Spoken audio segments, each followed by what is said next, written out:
জমিদার ছিল, এটা এটা তো আমরা সবাই জানি নাকি? ওনার বাবা কিন্তু জমিদার ছিল। ওনারা ভাই বোন সংখ্যা ভাই দুজন কি বোন তিনজন সম্ভবত। এই অবস্থায় ওনার যে সংগ্রাম, ওনার বাবা হচ্ছে খুব শিক্ষিত জমিদার ছিলেন, উনি কয়েকটা ভাষায় কথা বলতে পারতেন।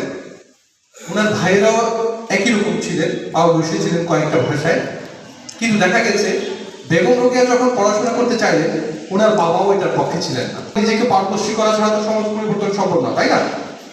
সুতরাং বেগম রোকেয়ার জীবন আদর্শের সকল বিষয়ের চেয়ে সবচেয়ে অগ্রগামী বিষয় হচ্ছে নিজ নিজ অবস্থান থেকে সকল প্রতিকূলতা দূর করে পড়াশোনা সুন্দরভাবে চালিয়ে দিতে হবে এবং নিজেকে এমনভাবে সাজিয়ে দিতে হবে যেন অন্য নারীরা, সমাজের অন্য অংশ, স্টেক হোল্ডার, নারী পুরুষ নির্বিশেষে যাকেই বলি না কেন, তারা যেন মনে করে দক্ষতার দিক দিয়ে তুমি অগ্রগামী, পড়াশোনায় তুমি অগ্রগামী, যে কোনো নলেজে তুমি অগ্রগামী।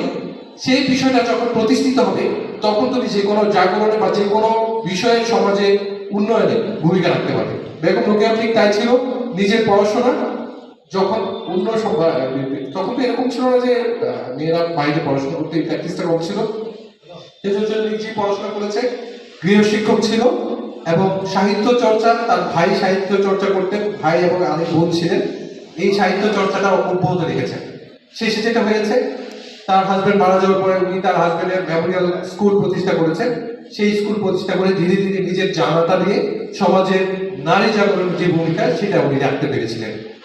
তো আমার এই বক্তব্যের উদ্দেশ্য হচ্ছে, আমরা যারা আছি এখানে তারা তো জানি, এবং যারা স্টুডেন্ট আছে এখানে তারা অবশ্যই নারী জাগরণে যদি ভূমিকা রাখতে হয় এবং নিজস্ব সফলতার যদি ভূমিকা রাখতে হয়, তাহলে